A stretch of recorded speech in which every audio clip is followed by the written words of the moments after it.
Ganito ang itsura ng Gold Cross Medal.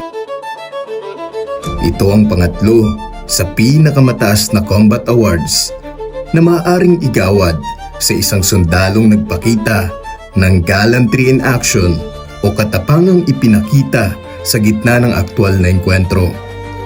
Malinaw ha? Sige. Hindi ito nakukuha ng basta-basta. Hindi ito katulad ng attendance award o performance-based award sa opisina. May kasamang panganib, may mga komplikadong desisyong kailangang gawin kahit alam mong delikado. Sino sa Gundaw?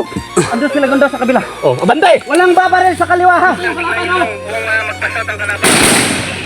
At minsan, ang medalya ay ipinagkakaloob kahit posthumously sa sundalong nagbuwis ng buhay sa laban.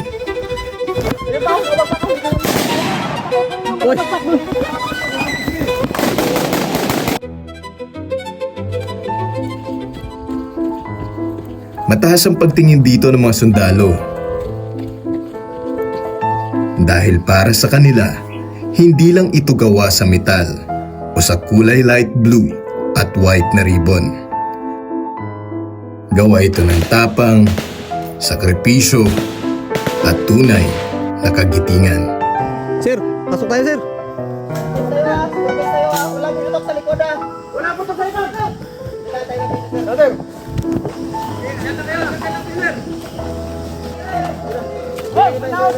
Sige.